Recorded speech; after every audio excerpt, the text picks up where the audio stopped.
भक्तिगीति संचयन महामंत्र कीर्तन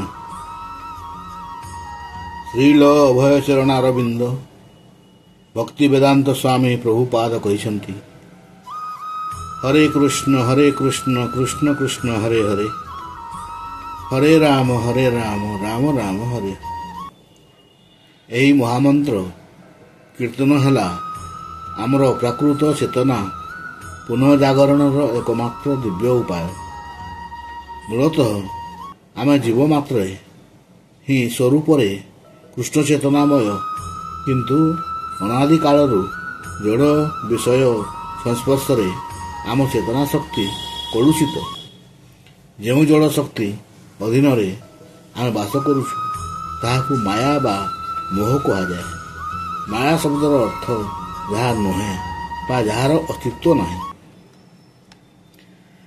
कृत्य कृत्रिम उपाय प्रभुर अनुकरण कले ताहाकु माया कहुए।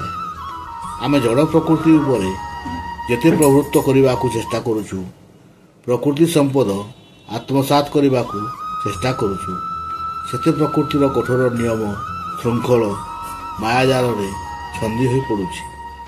प्रकृति जय करने को जाई प्रकृतिर अधीन हो पड़ुछु यह ही माया।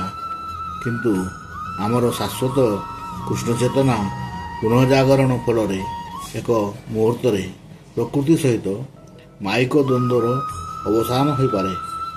यही महामंत्र कीर्तन द्वारा ताहार ध्वनि तरंग आम हृदय समस्त संशय अविश्वास दूर करें। महामंत्र कीर्तन और श्रवण अप्राकृत परिवेश अनुभूत हुए। यही महामंत्र ध्वनि चेतनार समस्त स्तर अतिक्रम करी आध्यात्मिक स्तर रे प्रवेश करी ताहार कार्य आरंभ करे। कौनसी प्रकार योजना योग्यता नथिले मध्य जेकोसी व्यक्ति यही अप्राकृत कीर्तन रे अंशग्रहण करि पारंती। शुद्ध भक्तों मुख निस्वरूप नाम श्रवण द्वारा शीघ्र फल लाभ हुए। हरा कृष्ण और राम यही तीनोटी शब्द महामंत्र अप्राकृत बीज। हरा शब्दर संबोधन हरे। यही हरा ईश्वरंकर परम आनंदमय शक्ति। आम्भे माने यही हरा जप द्वारा ईश्वर को लाभ करूँ। कृष्ण और राम यही उभय शब्दर अर्थ परम आनंद।